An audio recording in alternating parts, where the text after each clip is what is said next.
Senate Republicans tanked a bill called the PACT Act that would have helped veterans get better health care for their exposure to toxic burn pits and other disgusting Pentagon concoctions like Agent Orange. A reported 86% of veterans have been exposed to burn pits or other toxins. And the VA has denied approximately 70% of veteran burn pit claims since 9/11. Again, also exposure to toxins at the ground zero site was part of this. The thing is that this bill actually passed, like the PACT Act passed in July 16th, just a few weeks, like 2 weeks ago. It passed 84-14. It was sent to the House.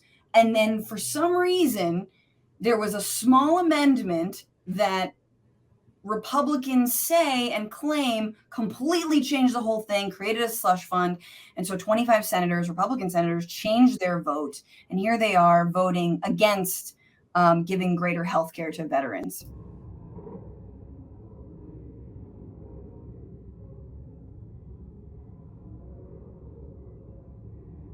Mr. Dance, no. So that was a very excited fist bump between Ted Cruz and, could you make out who that was? I couldn't. I just saw Ted Cruz highlighted there. Who else was it? Right. So it was, I don't know, but Senate Republicans basically fist bumping one another on preventing this bill from passing, which we just talked about I can't even remember, but the Inflation Reduction Act / climate bill, which was, had been released just hours before this bill came down for a vote.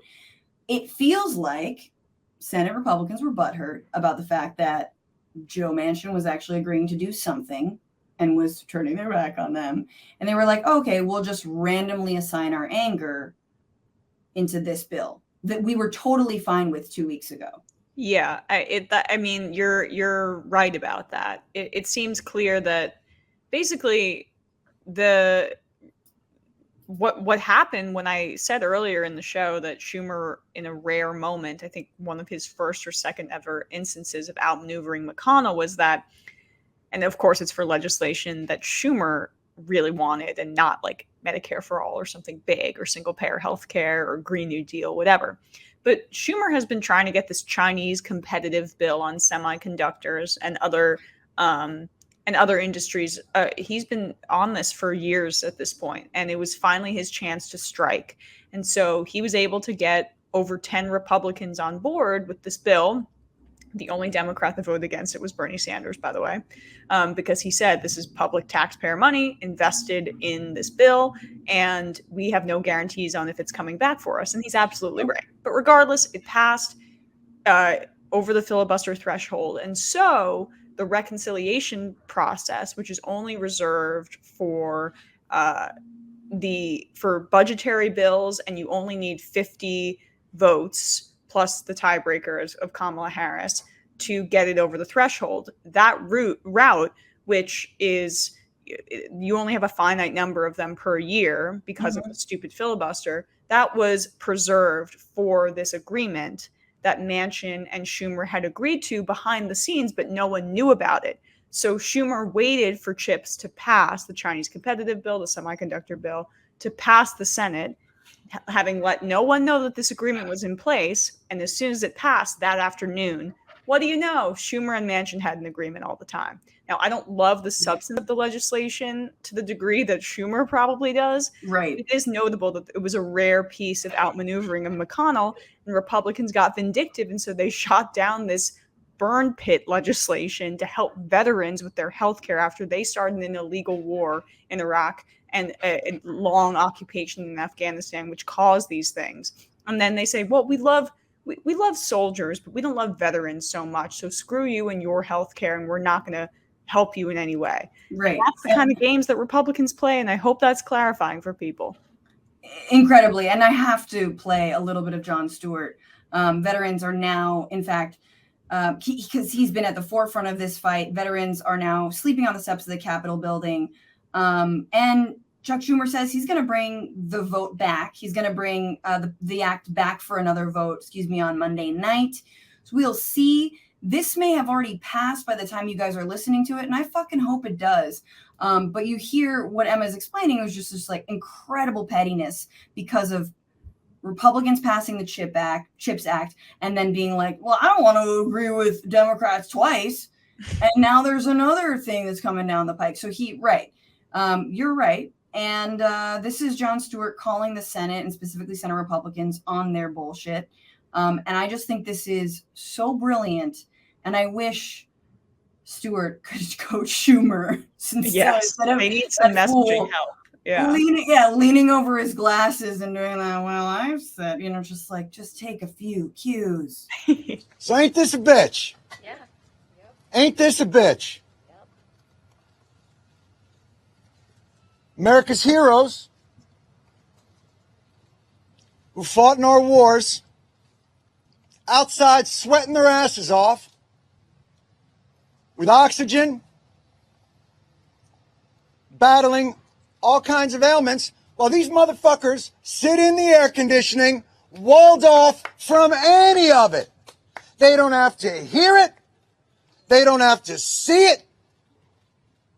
They don't have to understand that these are human beings. Do you get it yet? Do we see that these aren't heroes?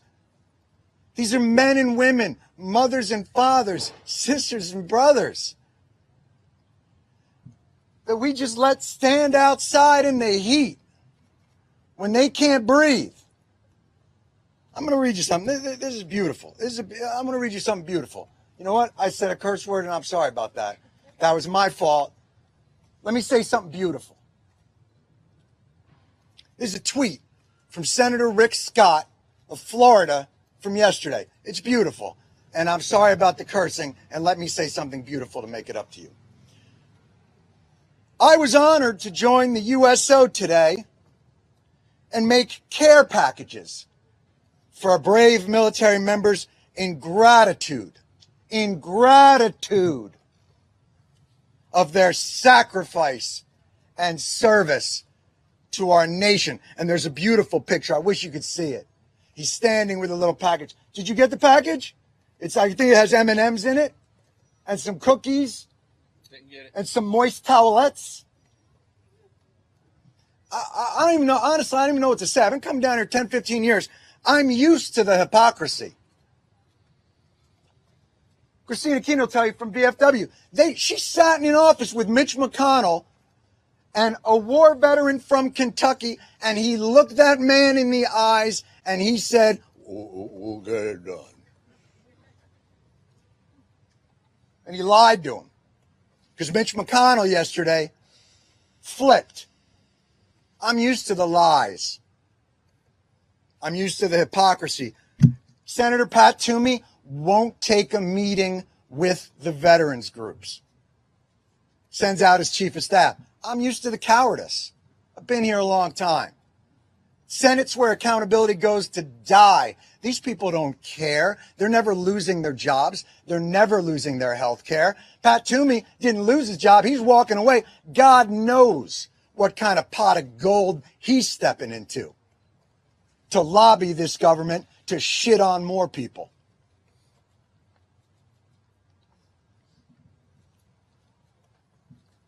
I'm used to all of it, but I am not used to the cruelty.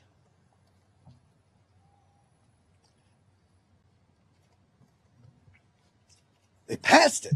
June 16th, they passed the PACT Act. 84-14. You don't even see those scores in the Senate anymore. They passed it. Every one of these individuals that has been fighting for years, standing on the shoulders of Vietnam veterans who have been fighting for years, standing on the shoulders of Persian Gulf War veterans fighting for years, Desert Storm veterans, to just get the health care and benefits that they earned from their service. And I don't care if they were fighting for our freedom. I don't care if they were fighting for the flag. I don't care if they were fighting because they wanted to get out of a drug treatment center or it was jail or the army. I don't give a shit. They lived up to their oath. And yesterday, they spit on it. Okay, so there he is. And there's a little bit more I want to play, but I did want to correct myself and say it was June 16th, not July 16th. And this is a different bill than I mentioned 9/11 first responders. He's also been fighting on their behalf as Right. well. But it's a different bill, obviously. This is specifically, veterans of foreign wars. It's so brilliant, him breaking this down. And this is how he ends this incredible 10-minute speech. This isn't a slush fund. You know what's a slush fund? The OCO, the Overseas Contingency Operations Fund, $60 billion, $70 billion every year on top of $500 billion, $600 billion, $700 billion of a defense budget. That's a slush fund, unaccountable, no guardrails. Did Pat Toomey stand up and say, this is irresponsible, the guardrails? No, not one of them did. They vote for it year after year after year. You don't support the troops. You support the war machine. And now they say, well, this will get done maybe in the after we get back from our summer recess, maybe during the lame duck, because they're on Senate time. Do you understand? You live around here. Senate time is ridiculous. These motherfuckers live to 200. They're tortoises. They live forever, and they never lose their jobs, and they never lose their benefits, and they never lose all those things. Well, they're not on Senate time. They're on human time, cancer time. Don't you have families? Don't you have people who are deciding how to live their last moments? I know some of them. They've been down here advocating with us. They spent their remaining time advocating so that other soldiers didn't have to face the indignities and the depravity and the desperation that they faced. And none of them will hear it. And none of them care. This is an embarrassment to the Senate, to the country, to the founders, and all that they profess to hold dear. And if this is America first, then America is fucked.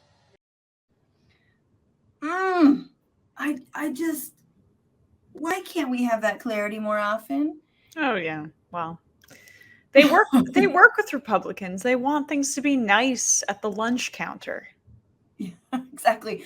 On the little sort of the little trolley and the tram that takes them around to different places. I've been on that thing. It's small. It's got to be awkward if you guys are disagreeing and you're calling each other out for your bullshit.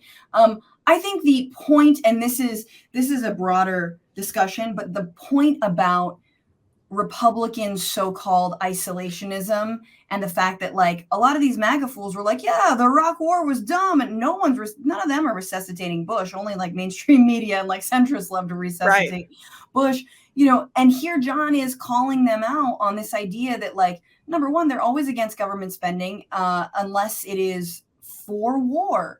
And the whole facade of oh no, we don't believe in just endless money for endless wars, and why don't we put America first, and no. That's all bullshit, because they approve these insane Pentagon budgets every single goddamn year, defense spending budgets, and nobody calls them out on it. And yet when it comes to veterans, which again, they will prop up like puppets and use as pawns, here they can throw them under the bus whenever they want. So it's so brilliant. But the fact is, Democrats aren't they're not anti big defense budget spending enough to have the freedom to say things like that and criticize that and actually pick up a mantle that's been left for them by an 8 years of a fucking horrible, George W. Bush administration, 2+ wars. It's right there. And instead it's been picked up by Trump and MAGA being we should have taken all the oil. It's just, it's such a misstep. You know what I mean? And yeah. No, I mean, and to add to your point, Nancy Pelosi, she does this once a season, right? She sees oh, it's fall now.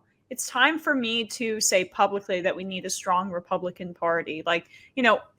I got my 4 quotes publicly in this year about that, but should I do that 2 or 3 more times just to be safe? So we can have 6 quotes on the record per year. I mean, it undercuts your message when that's essentially their only way for them to combat Republicans is to tie them to Trump, because Republicans created Trump. And if you wanted to have a more holistic message, branding Republicans as bad and toxic would allow you to effectively combat this, because this was the Bush administration and this is their legacy. And instead of him handing Michelle Obama candy, you could be reminding people of that. But Yes. leadership doesn't know and understand how to even do that because they're stuck in the Reagan era. Pelosi was by his side the whole goddamn time. I mean, that's the other thing. Not much she could have done, but anyway, I really appreciate this kind of clarity. Jon Stewart goes on to Fox News. He's talking to anyone who'll talk. Calling out Pat Toomey is brilliant, being like, they won't even take a fucking meeting. Now, I would be very surprised, Emma. I don't know. We it's going to happen tomorrow night. I'd be very surprised if they still vote no on this. Republicans claiming that this is, there's too much pork on it, that there's a slush fund and blah, blah. But the outrage, like that video we just played, I mean, it's got millions of views. Like I said, Stewart's going on, any right-wing outlet that will have him on, he's talking to them. Oh, yeah. Calling them out. So I think they will vote on it. Like, I think this will actually pass and they'll, but we'll see. I think so too. But honestly, if Democrats had any political sense, they would at least go on the airwaves and hammer Republicans about it before that happened. What's going on, Frantifa? If you haven't already, subscribe to this channel right now. Hit that button. And also, you can become a patron and support the show every single week. Get access to bonus episodes and exclusive merchandise. Patreon.com/Bitchuation Room. Do it.